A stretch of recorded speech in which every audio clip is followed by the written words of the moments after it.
Randy Roberson with you on a beautiful Wednesday morning. And it's time for KRIM's Community Spotlight. With us in the studio today, your District 1 County Supervisor, Steve Christensen, with us. And first of all, Steve, how you doing this morning? Very good, Randy. Thanks for having me, and hello to RIM Country. Now, I asked the rhetorical question that I already knew the answer to when you first came in today, but hey, you keep them busy? Very busy. Yeah, very busy. No sense asking what you're doing in your spare time. Probably none of that. I'm trying to purchase spare time right now. Yeah, good luck with that. So now you've actually you took over the position of District 1 County Supervisor, and it's just been a little over a month ago. No. I started January 12th. Oh, is it January 12th? Okay. Yeah, so we're looking at almost 4 months. Oh, okay. And so it's been very busy. Seems almost a lot longer than 4 months. Wow. But lots of meetings, lots of phone calls, emails, information. Never a dull moment. Talking to a lot of people. And a lot of that stuff takes a little time to soak in. They'll tell you something about the budget, and then you kind of space it out, and then 2 months later they tell you again. You go, oh, I remember you saying that. But then it sticks a little bit better each time. Right. Yeah. And there's always so much going on, and whether it's just in District 1 or in District 2 or 3, there seems like there's always different things going on. But one of the challenges for the past year that has impacted all 3 districts has been this whole COVID-19 thing. Right. And I know that there's been a lot of different places where people could get vaccines and stuff, and now that we were talking before going on the air that we're getting pretty high percentages of the population for Gila County that have been vaccinated. Yeah, Gila County really led the battle nationwide, and so we're doing pretty good. It's really slowed down, so I don't know how the numbers will increase much more than this, but age 65 or older, we're right about 80%. Wow. And that's really good. And the interest there is dropping, so people either don't want to have the vaccine or will have something later when they trust it more or something. I don't know. When it comes to the entire age eligibility of all ages, we're above 65%, approaching 70. Wow. Yeah. That's pretty cool. So that's, again, getting close to, what they're recommending for herd immunity, whatever that is. Yeah, whatever that is, herd immunity. The goal is really, that's their goal. Mm-hmm. Makes me want to move or something. But, but I never thought of myself as part of a herd. That's right. Well, in radio, we just hope we're heard. But at any rate, there's a new place where people can go and get the COVID-19 vaccines, should they so choose, and it's up in the Swiss Village. Yes, the Gila County Health Department has leased offices, and these offices are right south of the Circle K there. Right. And so they're in a building that has a large sign that says Rotec on it. Okay, so you want to go to the right-hand side of that. We don't have signage yet. It's not fully staffed, but this is all paid for through federal grants. Lots of money flowing for COVID. Right. So it's actually been a great benefit for the county. We have not been impacted financially in any negative way because of the COVID with our response, is what I mean by that. We've been impacted in other ways. Sure. So, in fact, some of this money is paying for some of the salaries that normally would be coming out of our general fund. So we feel by the end of this that Gila County will actually benefit by not having to have paid those salaries in probably about $500,000. Wow. Yeah. Well, can't beat that. No. Now, this is a type of thing where, do you have to schedule an appointment ahead of time, or can you just show up, or how are they working that? I don't really know the answer to that. There is a phone number. And the phone number to call to find out more is 928-961-1284. And if you just call that number, you can schedule an appointment at any one of a number of different testing sites, whether it's here in Payson or down in Globe. And again, that phone number, 928-961-1284. And the address to that is actually 600 North. So it's in between the old Gerardo's restaurant and Circle K. Right. Okay. Yeah. And now that's so you can actually get the vaccine and or get the test if you choose to be tested. I'm not sure about the vaccine. Oh, is it just testing? This is testing and antibody testing. And comes to the vaccine, they can help you find a place for that. Sure. There's actually several doctors in town doing that as well. And that's we just had that news story yesterday where now physicians are able to get I think it's 200 doses that they can keep in their office and have that be replenished, but make it a little bit easier so you don't have to go to these mass vaccination sites. Right. You can just go to your It's doctor. very available right now. Very cool. Okay, and again, if you want to find out more about that, 928-961-1284, the number to call. Now, something else we were talking about before going on the air today is, and last month when you were on here, we spoke briefly about some efforts to open up the Fossil Creek Road from up in Strawberry so that, and just for emergency services use, and seems like there's every summer we have lots of rescues and stuff down there, and it's been difficult because a lot of times some of these people have had to have been carried out on a big wheel litter basket rather than being able to get vehicles down there, and obviously that's got to affect the promptness of response time and that kind of thing. Yeah, it's a pretty serious public safety problem, and we did speak about it last time. And since we spoke last month, we had a very productive meeting with the Forest Service, Paul Gosar's office, some of our own staff in Public Works, and Pine Strawberry Fire was there. Sheriff's Department was represented. So just let everyone know we're not interested in opening up any roads or access to vehicles for the public. This is strictly for public safety usage to get to people that are injured, hurt, etc., and rescue them in a more timely fashion. Past 5 years, we've had over 700 rescues. 700. And wow. 7 deaths, if I remember right. Right. So we want to do this in a few different ways. So it's not only just access on 3 different trails or roads, whatever you want to call them. That is the biggest hurdle to get over, these improvements on the road. But we also want to expand the helicopter landing abilities in the canyon so that they can get down closer to the victims. And also there's a parking, we want to expand our parking that would stay gated. Access will not be there for the public, but for rescue vehicles and stuff. So when a rescue is occurring, there's no place to park. There's horse trailers all over the place. Nobody can leave. Right. And so we need to improve that, and we need to do some trimming of brush on some of the trails so the ambulance can drive closer. So it's a faceted thing that we're trying to do, and the meeting we had was, I thought, very productive, and I think we moved the ball forward quite a ways. It's not done yet, but I see it could be. Well, and it's been such a since they closed that area off, it's been such a tragic series of news stories of just how long it takes to get down there to help people, and that's a hike down from Strawberry before. That's a pretty arduous trip down. Now, for the last few years, the only way in there really has been either hiking down by Strawberry, or you can drive in from the Camp Verde side of things and still get down there. But interesting. Now, one of the other things, as it kind of pertains to this as well, is this is the time of year when I know the Forest Service is talking a lot about it, but the county always does too. We seem to be into the fire season at least on time or a little early this year. How's that? Is that presenting challenges for the county supervisors? Not necessarily for me. Our Gila County Disaster and Health Relief at Carl Milford in charge of the fires. We've already had a couple of fires, and yes, who'd have thought that the fire season would be starting kind of in April? Right.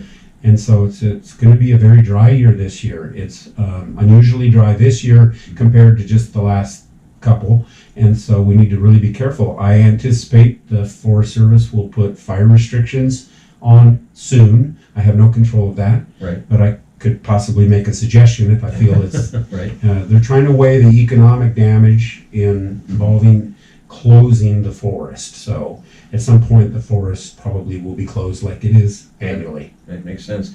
Now the one of the things that I remember that you mentioned last month too was that the dip tanks, which Tommy Martin played such a big role in getting established in so many different locations all around Rim Country, there was a very finite number of those, and we acquired a bunch, but there doesn't seem to be any more of those readily available, at least through the channels that we got them from before. How are they holding up?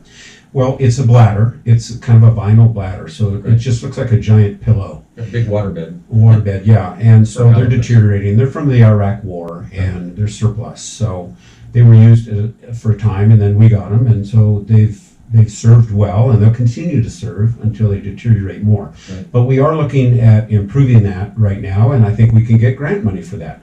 That would be an infrastructure thing, and Right. it would also fit in very much with the current administration's thoughts on trying to reduce carbon emissions, and a fire reduces a tremendous amount of carbon. Oh, yeah. And so, it's kind of a win. It's a public safety thing. My ideas are that we would build some very permanent metal tanks, large ones, that would hold 100,000 gallons or something.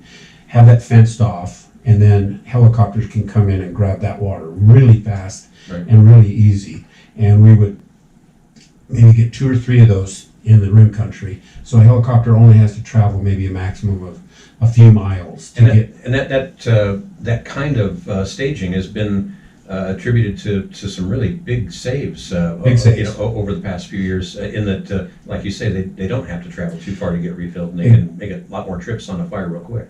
Yes, if they can make 2 to 3 trips, short trips, versus 1 trip in that 30 minutes or whatever, Right. then the fire, it could really be cut back. Right, makes sense.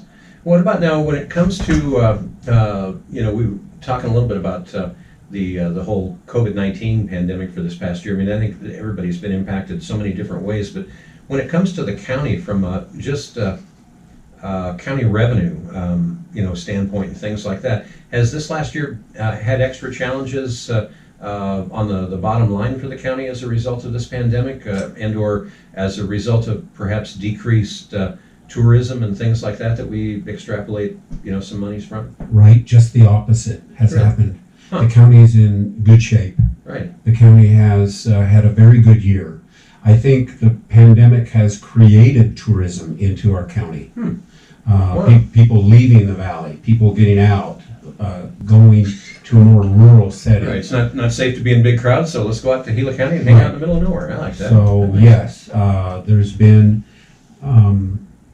more revenue than anticipated. So what happened is when this first started, our county manager, James Menlo, said, okay, we're not going to hire anybody right now. We're going to bunker down and see what happens. And that was a good move. But it turns out the county has actually done well this last year.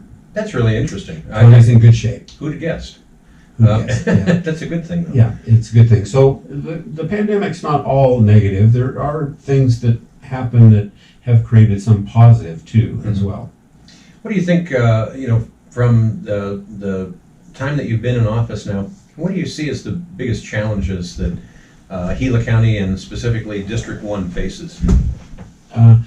Well, wildfire, we've talked about that, so everybody understands that. Let's just move to another topic. It's growth, I think. Growth is a challenge because the growth increases a lot more traffic through the area, tourism, all of those things, which I'm all for. I'm all for economic stability. Something that's growing means it's healthy. Right. So we just want to watch how that growth occurs. Can we sustain that growth? Is it going to irreversibly damage the area? Is there enough water and things like that? Pine strawberry is very concerning to me about water, but I believe that there's water there. It's just not being tapped into. Right. And so we get into different personalities or politics when it comes to some of these things, and so there's a lot of variables there. it becomes very variable. So the pine and strawberry is a challenge, very much a challenge. There's groups that don't want growth, or they would rather have growth very limited, or that the water would be improved before growth occurs, etc. And very concerning. Why not? Why wouldn't you be concerned about that? And then there's others that have purchased land that you can't just take away their right to use the land and develop the land, and so they want to do that as well. And so there needs to be a balance found. Right. Yep. And Gila County, you know, I don't know, last I heard, what, we, like 3% of the land is privately held? 3 to 3.5%. And that's, you know, that makes it a little rough when it comes to, you know, tax revenue and stuff like that. Although Yeah. it sounds like we're doing good this year, but Yeah, we're doing good. you've got a long history of having to get by on a limited budget. Yeah, I just had a budget meeting yesterday, and that was a lot of numbers. And so our budget's right around 120 million, and we're coming up on a new budget that we're going to be looking at. So I wanted to learn some stuff about the budget. So our revenue stream, a lot of revenue that the county gets is not through taxation and stuff. It's through state shared funding stuff and different grants that we get, and et cetera. So we get sent money in some ways. Right. Something that I didn't fully understand, and many people don't understand, is that all of the road work that we do is not paid out of the general fund. If you're paying property taxes, there is none of that really going to the road program. That's all funded through HERF, which is a highway user fund fee, which now is done through taxes, through gasoline, etc. And so think about now the idea of more electric cars not using gas.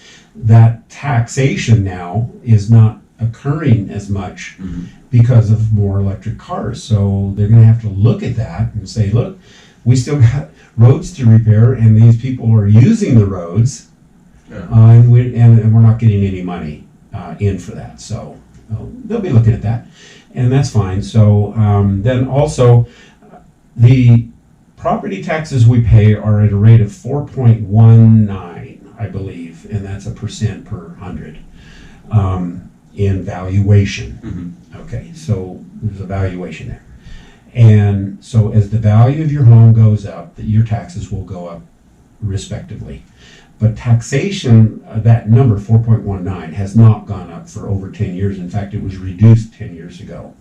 So we're trying to hold a low taxation rate. Right. But as your house gets worth more and your property gets worth more, that bill goes up. And that's something that is done through the assessor's office. So, Right. and that's an elected official. Yeah, I hear you.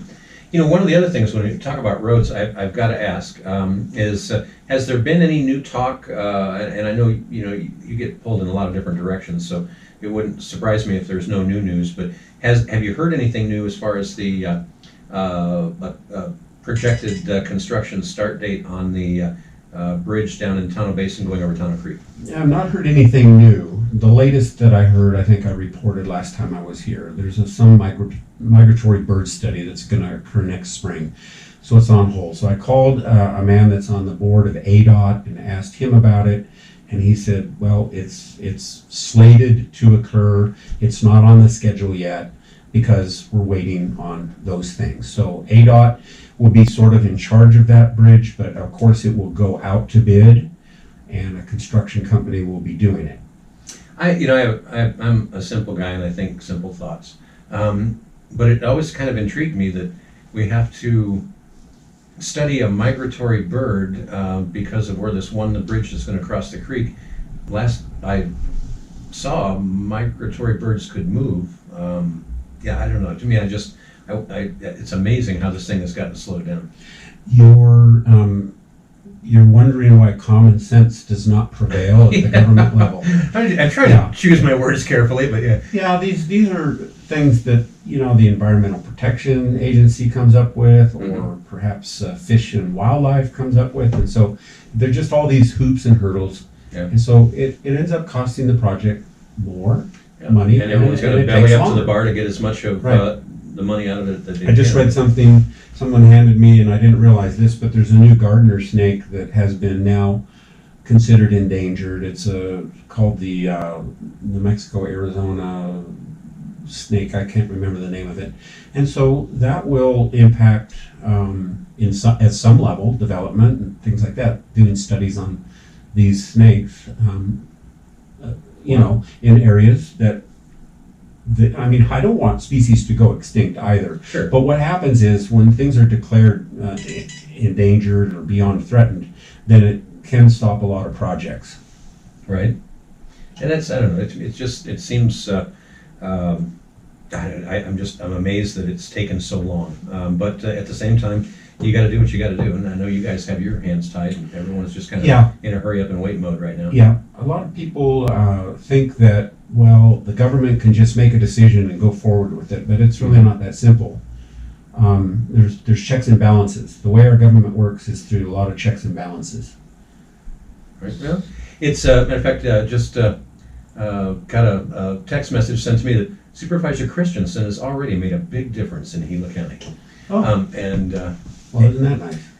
Is that my wife? Yeah. No, she has a completely different message. No, it's Andy McKinney chiming in there. Good to hear Oh from yeah, you, Andy. I love Andy. Yeah, he's a good guy. You know, he's very active. He's Yeah. very active. I'm going to be speaking in front of the Republican Club at its next meeting. I think it's, if I remember right, May 24th at the golf course. Nice. Let me check on that, just so that if you want to come, it's going to be a luncheon. You have to pay. You have to pay for it, so it's part of a money No free lunch. fundraising event, and it's the 24th at 11 o'clock, and they'll have some food there, and the Republican Club, and then at noon they kind of, 11:30 or so, I think, they start their program, Nice. and then I'll be speaking. What I'm going to say, I don't know. It'll be fun to find out. Yeah, they're going to want to talk, have me talk about myself probably, so we'll be there a long time. Okay. I was born at an early age. Yes. How far back do you want me to go? Really. So now, as far as the other, like District 2 and District 3 here in Gila County, are there, are there certain concerns that you're hearing in those districts that, where they have maybe an unusual need that, we here in Payson don't really hear about much? Okay, interesting question. Woody's district contains all three tribal reservations. Mhm. Okay, so, and that grouping I think is on purpose so that the tribes have a voice through Woody, one person, rather than splitting them up Right. and causing a perceived disadvantage. So he has challenges with the tribal concerns about roads and different drainages and things like that. So, but he has a very vast amount of land area as well. He's all the way up here to Payson. He's got Lion Springs Road. He's got All the way out to Young and south all of the there. way to Young. He's got Chaparral, the Rim, and Star Valley, all of that. And then so he's got a very large area. So that's very challenging, I'm sure, for him. So he's always on the move. And of course, he has then problems that would be in the way south down into the Globe area with concerns about grazing or something like that, mining issues, those kind of things, all the way up into the forest where we have wildfire issues and water availability and all of that. So that's challenging for him.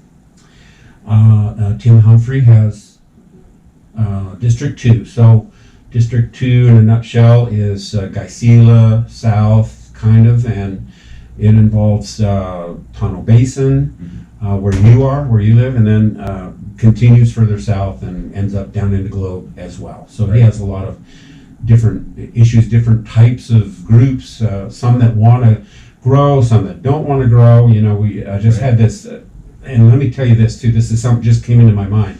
We just talked about, had a work study on recreational marijuana in Gila County.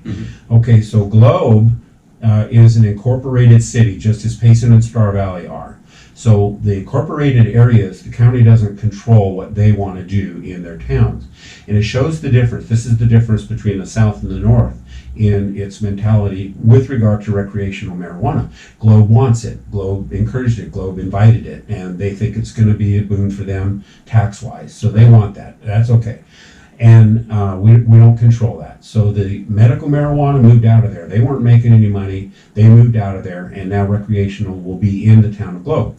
Okay, so in Payson, we have what's called a dual license facility. So in Payson, still not in control of Gila County, has a dual license, one place in Payson. And the dual license means they sell medical and they now will be selling recreational. And the town doesn't really have control over that. They just can say we don't want to add to that. We're not going to allow that. Now, what about the unincorporated areas in Gila County? What's the sentiment there? Do we want something in Young? Do we want something in Pine, Strawberry? Do we want something out, somewhere else, Tano Basin? Mhm. Do we want recreational marijuana? And my stance on that is no, we don't. And we have the legal ability to just say we refuse it. We don't want it, and the other option is to say we'll regulate it. In other words, we'll say, yes, you can come in, but you can only be so far from a church, Mhm. etc. All those things. And so we're not going to go that route, I'm pretty sure. We had a work study on it. The sentiment seemed to be that we were going to make a prohibition on future recreational marijuana in the unincorporated areas. That's got to be a very interesting, multifaceted topic. I mean, there's so many different things to talk about when it comes to that, and so many different impacts on the social makeup and everything else, and of course, and so many potential positive impacts when it comes to tax revenue and stuff. So it's just that's a very interesting topic. It is, and Colorado's done that experiment long enough to know what is going to probably happen. Right. Yeah. Interesting. So now we're actually out of time, but if people want to find out more, if they've got a concern about what's going on here in District 1 in Gila County, how can they get their concerns to you? Well, just call my assistant. My phone number is 928, and it's 474-7101. And if you need an appointment, a phone call, or a reference, we'll help you as best we can. Sounds good. We've been talking this morning with your District 1 County Supervisor, Steve Christensen. Again, that phone number to call if you'd like to maybe set up a meeting or at least get your voice heard. You can contact him. Again, local area code 928-474-7101. Steve, thanks for being here. Thanks for having me. It's always a pleasure. We'll look forward to talking to you again next month. And thank you for joining us this morning for Community Spotlight on KRIM. Got a lot of your favorite music coming your way. Going to be hearing from ABBA, The Doors, Thin Lizzy, the Alan Parsons Project, and a whole bunch more. But first, a quick look at Rim Country weather. Now here is the KRIM. Thanks, Randy. Just like that.